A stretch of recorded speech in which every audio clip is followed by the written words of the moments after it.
Hi folks, and welcome to today's video, Anterolisthesis Exercises Beginner Rehab Program. Now, first time here, I make a lot of great content for folks who are suffering with low back pain problems. Could be sciatica nerve pain, could be bulging discs, herniated discs, lumbar stenosis, lumbar arthritis, spondylolisthesis. If that is you, then hit the subscribe button. You can be notified when I upload some great content onto YouTube to get you back on the road to pain-free recovery. But without further ado, let's get into today's video. Hi folks, so today I'm going to be going over a rehab exercise routine you can do at home if you're suffering from painful anterolisthesis. Now, anterolisthesis is basically a form of spondylolisthesis. Spondylolisthesis just means there is a movement of vertebra, okay? Now, typically it can be anterior, forward, so one vertebra shifts forward, okay, relative to the one above. And there can be retrolisthesis, which is actually what I've got. It's 8 millimeters. My L5, my lower lumbar vertebra, is pulled back, okay, but 8 millimeters from my L4 vertebra. I do not have pain. In the past, though, I've had herniated discs twice, 20 years apart. I do have, bulging discs, herniated discs right now, but I'm 99.5% out of pain after my second herniation and going through all the rehab myself. I teach a lot of people around the world how to get out of pain from lumbar stenosis, lumbar arthritis, sciatica nerve pain, bulging discs, herniated discs, etc. And I'm bringing this content for you guys here on YouTube free, so you can also get yourselves out of pain and get back to being active once again. Now, the thing about spondylolisthesis, whether it be antero or retro, is you require stability, okay? Strength and stability through that lumbar spine. So I'm going to dive straight into, it's like a 7 exercise routine, okay, you can do at home safely. It's going to help you get out of pain. So let's begin with exercise number 1. It's going to be a bird dog. Now, the bird dog I routinely see incorrectly performed, okay? It just cracks me up how wrong people can get this exercise. So let's go through it, shall we?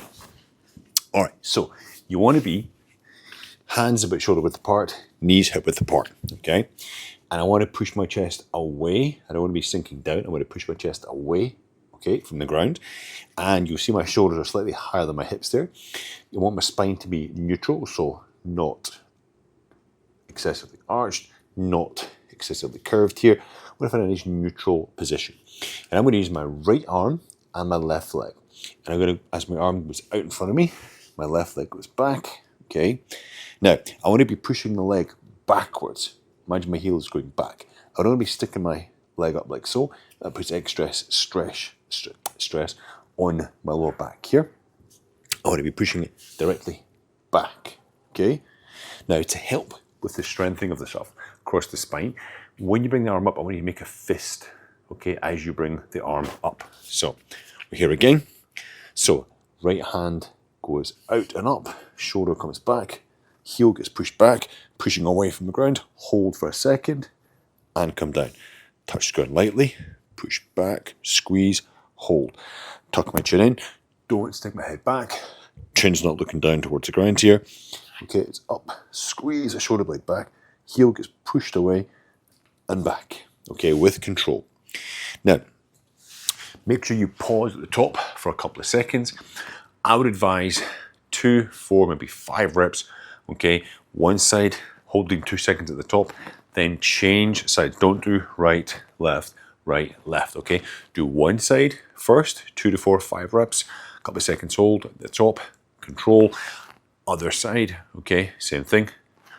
2, 4, 5 repetitions, 2 seconds hold at the top. Okay, that is one set, okay? Now, I would advise 2 sets to begin with. Now, you can do it in this like circuit fashion that we're going to do now, or you can do one set, take 60 seconds rest, do another set, all right? Now, we're going to move on from this to a curl up. Now, it's not like a sit-up curl. That's not good for people with anterolisthesis. This is going to be one leg straight, okay? Show them the shot here. One knee bent. I take my hands, I place them under my lower back here, a little bit of support.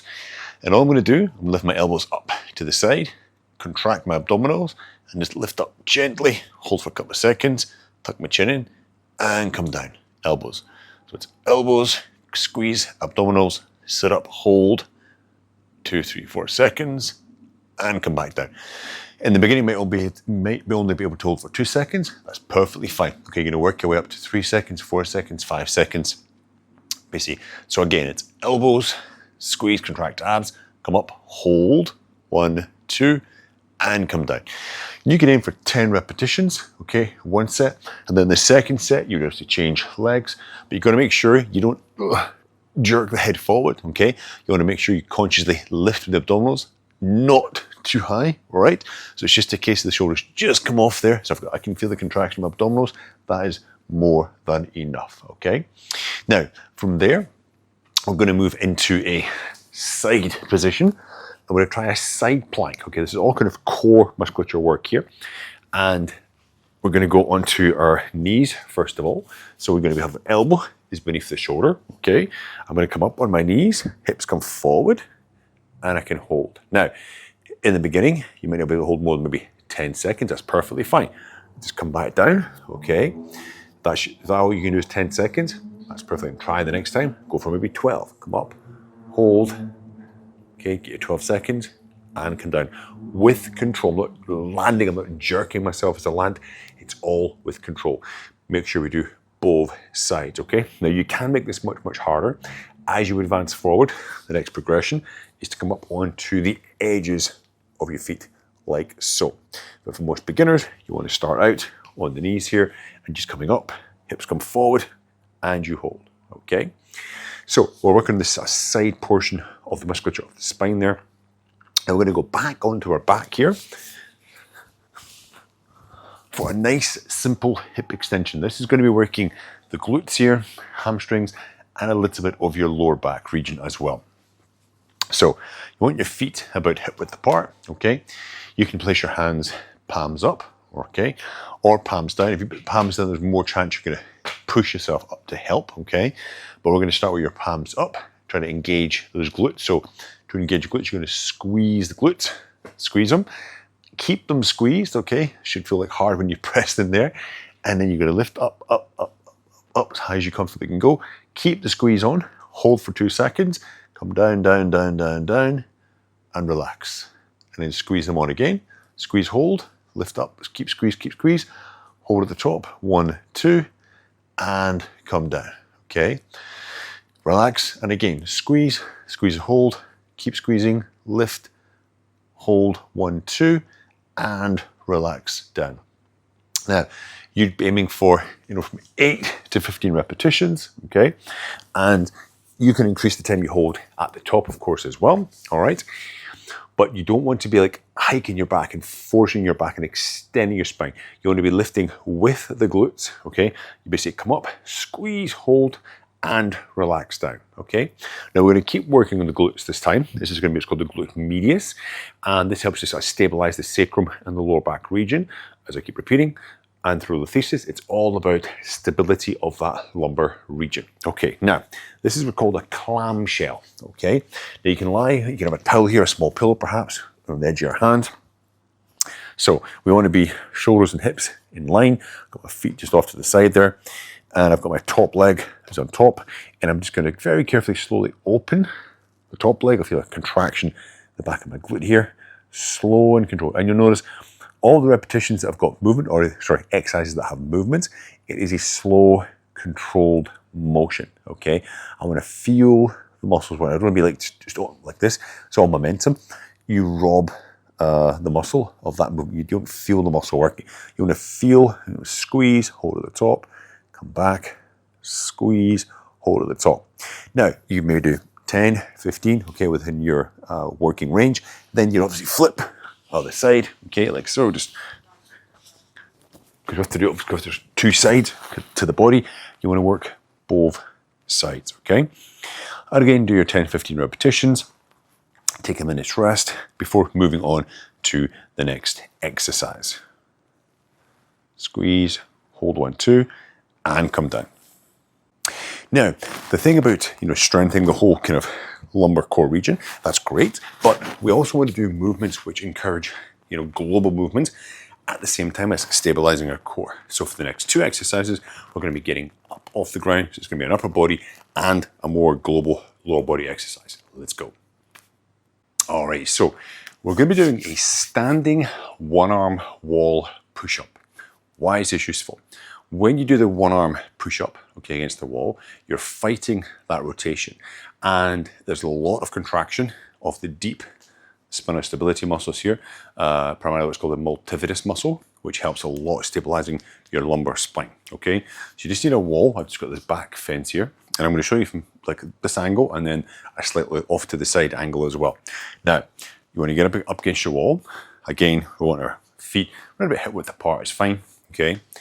And all you're going to do is you're going to lean on that one arm, and you're just going to bend forward to the wall and push back, okay? A little bit closer here. Just going to go forward to the wall and push back. So basically I'm trying to stop my body from rotating in like so, okay? So I have to contract my abs, a little bit of my glutes, brace the lower back there as well, and push. And push. So I'm just going to show you from a different angle. So it's just from a different angle so you can see. Got my hand up against the wall, just around about shoulder height here, okay? And I'm on my toes as well, so I'm not flat-footed on my toes, and I'm just letting myself come close in towards this fence here and push back. And this, of course, could be a wall, could be a door, okay? Very controlled. Now you might do 4, maybe 6 repetitions, change size, do another 4, 6 on that side, okay? That becomes 1 set. So both sides equals 1 set, take your 60 seconds rest, and then do it again. And the last exercise, number 7, is going to be a step up. So let's jump into that. Okay, so why am I choosing a step up for the next and last exercise of this particular rehab routine? It's because in daily life, we have to climb stairs, take one step in front of the other, okay? You need to have good ankle, knee, hip stability to ensure the force is coming out through your spine, go in the correct, okay, manner, so as not to put excess stress onto the lower back. It's all well and good having a nice strong core, but you're only as strong as your weakest link, as I say many times. So you want to make sure we globally strengthen, and that includes the legs. And the step up, I think, is a great exercise for rehab. I use it with all my patients, and we'll start with a very basic, it's like an IKEA sort of type, maybe 1 foot or so, 30 centimeter step, okay? And make sure you put your whole foot out. If you don't have one of these, you can use a step in the house, maybe 2 or 3 thick books, okay, hardback books. Foot all the way on top of the step, okay? Get close to the step before you step itself, and then keep your head and chest up, looking straight ahead. Let my hips come forward, and I push all with this lead leg up. Hold, that's very important, hold for a second, and then come down. Holding just lets us stabilize the ankle, stabilize the knee, stabilize the hip, okay? If I just go up like this and come down, right? Again, I'm using momentum. It's robbing me of this exercise being done correctly. So with control, okay, close to the step, if you're too far away, you have to push off that back leg. You want to push all with the front leg, okay? So we're here, hips come forward, I push, hold for a second, and I come down with control. I push, hold for a second, and come down. And you'll be looking at 10, 12, 15, change your legs. To make it harder, of course, you make a step higher. But do not get into the habit of bouncing and pushing off that back leg, because you are not doing the exercise correctly. It's going to be all the front leg is doing the work that's required, okay? So guys, listen, there is a 7 exercise rehab routine you can do for free at home, no equipment needed, okay? It's going to help you with your anterolisthesis. If you're in a lot of pain, there is a really good specific anterolisthesis stretch, which is going to pop up at the end of this video in just a couple of seconds up in the corner there. Definitely go and check that out, okay? In the meantime though, any comments, questions, hit me up in the comment section down below. Don't forget, of course, to share, like, and subscribe, and I'll see you next time. Have a great day.